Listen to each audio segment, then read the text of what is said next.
ప్రద్యుమ్నంలో పింగళి చూడన కావ్యం ఎట్లా ఉండవాలి అని తన అభిప్రాయాన్ని చెప్తాడు. శబ్ద సంస్కారం ఎచ్చటను జారగనేక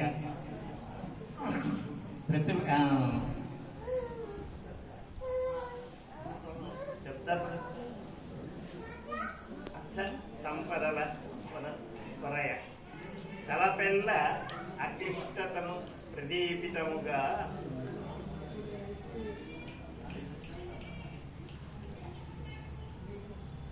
శబ్ద సంస్కారమెత్తట దారగనీక పదమైత్రి అర్థ సంపదల పొదల తలపెల్ల అక్లిష్టతను ప్రదీపితముగా పునరుక్తి దోషంబు పొరయకుండా ఆకాంక్షిత స్ఫూర్తి ఆచరించుచు శాఖాచంక్రమక్రియకు కడవదనక ప్రకృతార్థ భావంబు పాదుకోలదుకును ఉపపత్తి ఎందు అత్యుచితముగా ఒకట పూర్వోత్తర విరోధమదవకుండా తత్తదవయవ వాక్య తాత్పర్యసరణి మహావాక్య తాత్పర్యమునకు పునర పలుకనొచ్చుట బహుతప ఫలముగాదే అంటాడు.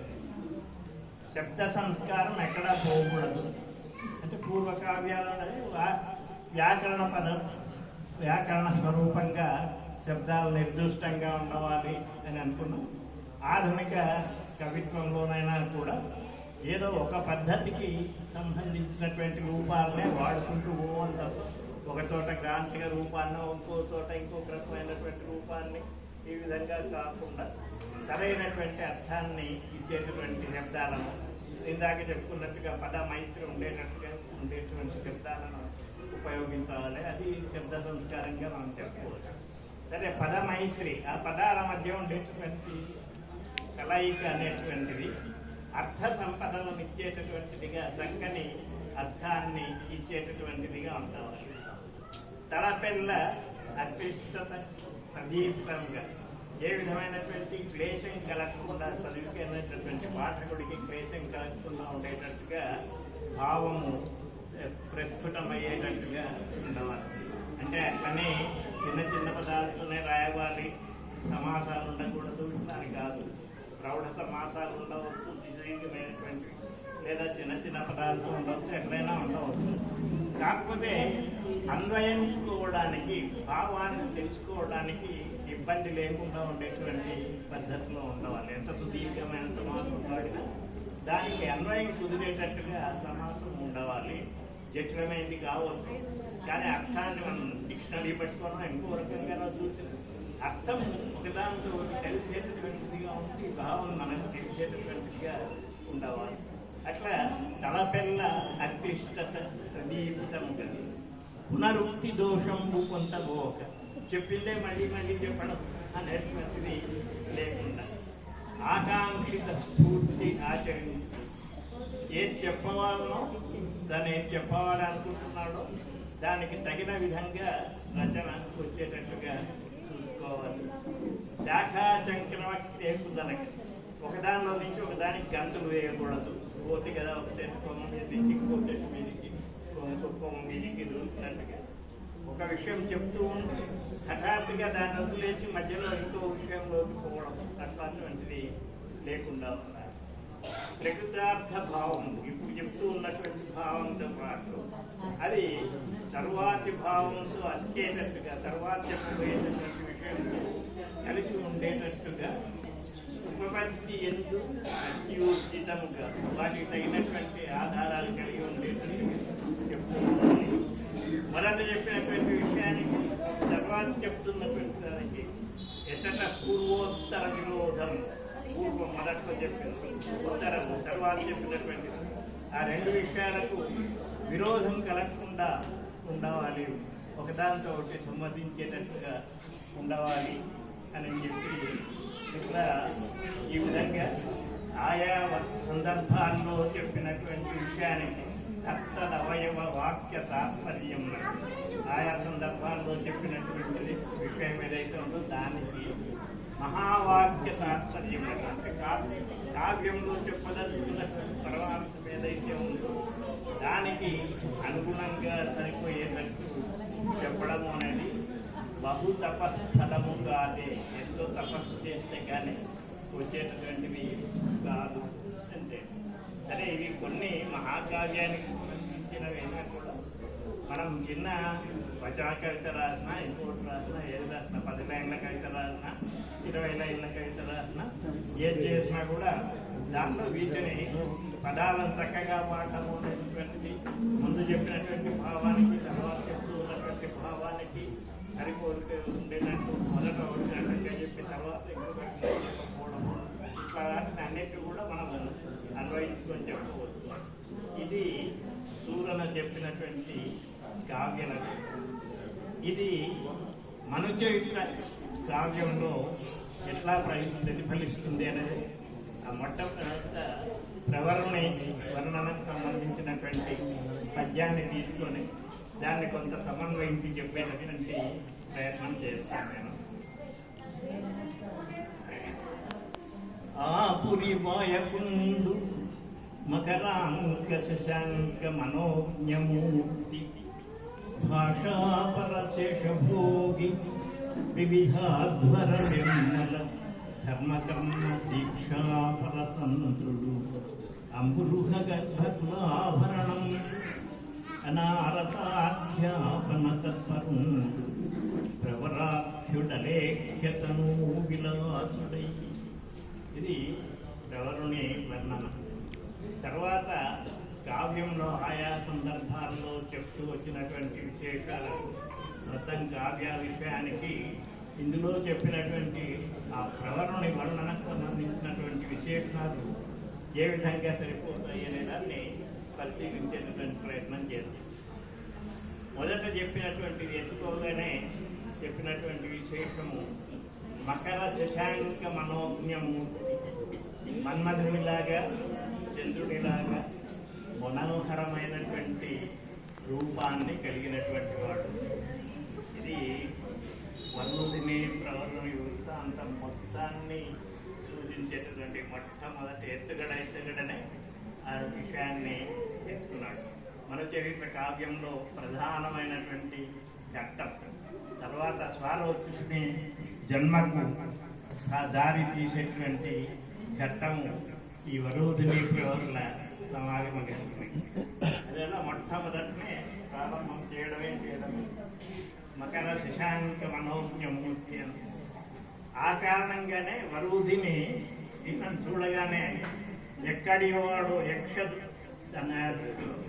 యక్ష జయంత వసంత కంతులను మించెడువాడు, యక్ష తనయందు జయంత వసంత కంతులను మించెడువాడు అని చెప్పి ఆ ప్రవరం నిర్మించి లాలస పొందడం, దేవతామూర్తులను కూడా మించేటటువంటి వాడు సౌందర్యం అని చెప్పడం, భావించడం, ఆ ప్రవరుని పట్ల అనురాగం పెంచుకోవడం అనేటువంటి దాంతో ఇది పోయి అనుసంధానం.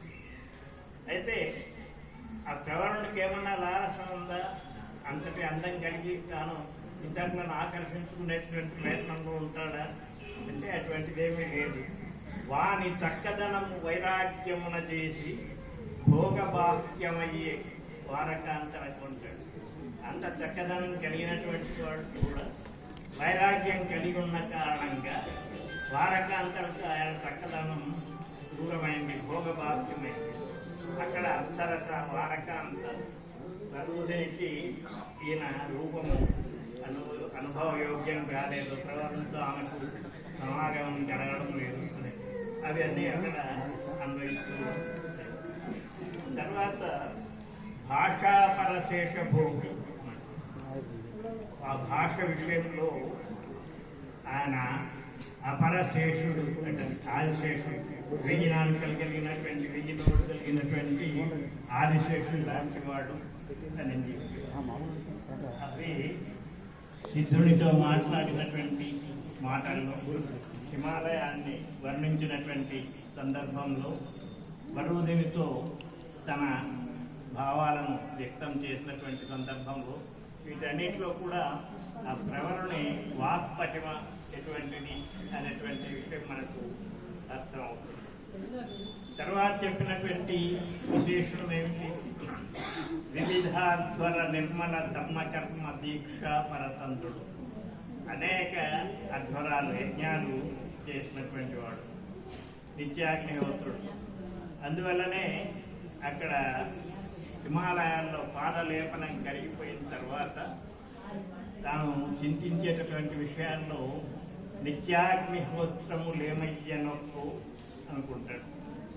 అట్లాగే వరుధితో మాట్లాడుతున్నప్పుడు తరుణి రేపును మాపు హవ్యముల చేతం తృప్తుడవన్నీ తత్కరుణా దృష్టిన సంగెడు సౌఖ్యము గరంగన్ సత్యమే నీకు అంటే, నీవు ఏవేవో సౌఖ్యాలను ఇక్కడ ఉండేటువంటి సుఖాలను గురించి చెప్తూ ఉన్నావు, కానీ రేపు మాకు నేను చేసేటువంటి అగ్ని కార్యాలతో సంతృప్తులవుతూ ఉన్నటువంటి ఆ అగ్ని ఇచ్చేటటువంటి సుఖాల గురించి నీకేం తెలుస్తుంది అని చెప్పి అనగలుగుతాడు. అన్ని రకాల యజ్ఞాలు నిర్వహించిన వాడు, నిత్యాగ్నిహోత్రం కలిగినటువంటి వాడే కాబట్టి ఆయన ఆ మాట అనగలిగినాడు. అంతేకాకుండా ఆ పాదలేపం కరిగిపోయిన అగ్నిని ఆరాధించి ఆయన ప్రసన్నుడిని చేసుకొని మళ్ళా తన ఊరికి తన ఇంటికి తాను చేరగలిగినాడు. ఈ విశేషాన్నంతా వివిధాధ్వర దీక్ష కలిగినటువంటి వాడు. సరే, నిర్మల ధర్మ కర్మ దీక్ష కలిగినటువంటి వాడు. ఎట్లా? వరణాతరంగిణీ జరస్వర కమల గంధ కషాయం గ్రహించి ప్రత్యూష పవనాంకురము పైకొను వేళ. ప్రత్యూష పవనాంకురాలు పొద్దున్నే తెల్లవారుజామునకి వీస్తూ ఉండేటువంటి ఆ చల్లగాలులు వర్ణా నదిలో అప్పుడప్పుడే వికసిస్తూ ఉన్నటువంటి ఆ కమలాల యొక్క కషాయ గంధ అనే సువాసనను పట్టుకొని వస్తున్నప్పుడు అటువంటి సమయంలో వామన స్తుతిపరత్వంతో లేచి పరమేశ్వర హరిని స్తుతిస్తూ లేచి ఆ నదికి వెళ్ళి సంధ్యా మొదలైనటువంటి కార్యక్రమాలు నెరవేర్చుకొని సైకతస్థలి సూర్యునికి మొక్కి అగమర్షణ స్నానం చేసి ఇవన్నీ చేసుకొని వస్తున్నాడు అంటే ఆయన ధర్మకర్మ దీక్ష ఎటువంటిది అనేది తెలుస్తుంది. అట్లాగే అప్పుడే ఎక్కడ అతిథి అభ్యాగతులు కనపడినా వాళ్ళని తీసుకొని రావడం, వాళ్ళ భోజనాధికారులు ఏర్పాటు చేయడం, ఇవన్నీ కూడా చేస్తుంది. అంటే మొదటి పద్యంలో దేన్నైతే చెప్తున్నాడో తర్వాత అదే భావాన్ని అక్కడక్కడక్కడ విస్తరిస్తూ ఉంటూ పోయి ఇచ్చినట్టు అది మనకు కనపడుతుంది. వివిధ నిర్మల కర్మ దీక్షాపరతంత్రుడు అంబురుహగల అనారత అధ్యాపన తత్పరుడు. బ్రాహ్మణుడికి షట్కర్మలు లేదంగా చెప్తున్నాడు. యాజనాధ్యయన అధ్యాపన వాటిలో అధ్యాపనం పాఠం చెప్పడం, వేదాధ్యయనం చేయించడం, తను చేయడం కాకుండా ఇతరులకు పాఠాన్ని చెప్పడం అనేటువంటిది బోధించడం. ఆయన అధ్యాపన తత్పరుడు అనేటటువంటిది ఇందాక చెప్పినటువంటి ఆ వర్ణాతాంగిణి పద్యంలో సత్యాత్రుడగుతూ నిత్తలు నేగి అనేది శాస్త్రులతో పాటు కలిసి వెళ్ళి స్నానం చేసుకొని వాళ్ళు ఉదికిన మధురం అడుగుదోవతుల శిష్యులు పట్టుకొని వస్తూ ఉంటే ఇంటికి వచ్చేవాడు. సత్యాత్రులు అన్నప్పుడు ఏదో ఆయనతో పాటు కలిసి ఉండే చదువుకునేటువంటి వాడని కాకుండా ఆయన శిష్యుడు, ఆయన చేత బోధింపబడేవాళ్ళు అన్నటువంటి అర్థం మనకు ఎట్లా వస్తుంది అంటే వాళ్ళు ఉదికినటువంటి మడుగుదోవతులు వాళ్ళు తీసుకొని వస్తున్నారు వెనకంబడి. కాబట్టి అధ్యాపన తత్పరుడు అనేటువంటిది తెలుస్తుంది. అట్లాగే హిమాలయాల్లో దారి చెప్పినప్పుడు కూడా ఎడజోడు నీడుదై క్రీడించు సత్యాత్రులు ఏమయ్యిరొక్కో అని వాళ్ళ గురించి వర్ణించడం అనేటువంటిది కనపడుతుంది. అంటే ఇక్కడ ఏది చెప్తున్నాడో దానికి తర్వాత మళ్ళీ కనెక్షన్గా తర్వాతి ఘట్టాల్లో స్మరిస్తూ ఆ మొత్తం దీనికి సంబంధం ఉండేటట్టుగా చూసుకుంటూ ఉంటాడు. ఈ విధంగా చెప్తూ వచ్చి ఇక్కడ మొదట్లో బాహ్య రూపాన్ని చెప్పి ఎక్కడి నుంచి క్రమక్రమంగా అంతఃకరణాన్ని తర్వాత అంత సౌందర్యాన్ని తెలిపేటువంటి విశేషాలు చెప్పుకుంటూ వచ్చి చిట్ట చివరికి అలేఖ్య తను విలాసుడై అంటాడు. అలేఖ్య అంటే రావడానికి సాధ్యం కానటువంటి అని సామాన్యంగా స్మరించేటువంటి అర్థం. చిత్తరువులు చిత్రించడానికి వీలు లేనటువంటి. సరే, మకర శశాంక మనోజ్ఞమూర్తి అన్న ఆ మన్మధుడు ఎట్లా ఉంటాడో శశాంకుడిపై మనకు కనపడి రూపం కాకుండా వేరే రూపం పెట్టుంది. ఏమో తెలియదు కాబట్టి అలేఖ్యుడు అనుకే వచ్చు. కానీ ఇక్కడ అలేఖ్యములు అంటే వేదాలు అనే ఒక అర్థం. వేద స్వరూపుడు అంటే వేదాలే ఆయన స్వరూపమైనాయి, ఆ ప్రవరుని స్వరూపమైనాయి అని చెప్పి అటువంటి వేద స్వరూపుడు కాబట్టే ఆయన వరుదంతో నీవు చెప్పేటువంటి సుఖాలన్నీ కూడా తుచ్చమైనటువంటి సుఖాలు, చెప్పకు మిట్టి తుచ్చము మీసాలపై తేనియల్ అని చెప్పి తిరస్కరించి ఆ అలేఖ్య స్వరూపం ఏదైతే ఉందో ఆ వరుధిని ప్రవరుడి పట్ల పెంచుకున్నటువంటి భావం కేవలం రాజు కాదు, మామూలు అనురాగం కాదు. గంధర్వునితో మోసపడినానని తెలిసిన తర్వాత గంధర్వుని దూరంగా వచ్చింది. ఆ విధంగా ఆమెకు అలేఖ్య స్వరూపుడైనటువంటి ఆ ప్రవరుని మీద ఏర్పడినటువంటి అనురాగమే ఆ తర్వాతి కాలంలో స్వారోచితుడు అనేటువంటి మనువు యొక్క సంభవానికి కారణమైంది. ఇట్లా అక్కడక్కడక్కడ చెప్తూ వచ్చినటువంటి ఈ విశేషాలన్నీ కూడా ఆయా సందర్భాల్లో చెప్పినటువంటి తత్తదవయవ వాక్య తాత్పర్యం, ఆయా సందర్భాల్లో చెప్పినటువంటి విశేషాలన్నీ ఒకదాంతో ఒకటి పొసగుతూ ఉండి మహావాక్యంతో కూడినటువంటిగా మహావాక్యం యొక్క పరమాత్మ ఏదైతే ఉందో దాన్ని బోధించేటటువంటివిగా ఉన్నాయి. ఈ విధంగా మనం పరిశీలిస్తూ పోతే మన చరిత్రలో ఏ విధంగా సూరన చెప్పినటువంటి కావ్య లక్షణం సాధనస్తూ ఉంది అనేటువంటి మనకు అర్థమవుతుంది.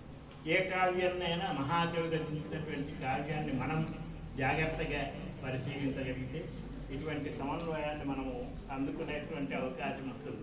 అంటే కావ్యాన్ని ఏ విధంగా పరిశీలించాలి అనే దానికి సూరను చెప్పినటువంటి ఒక మార్గం.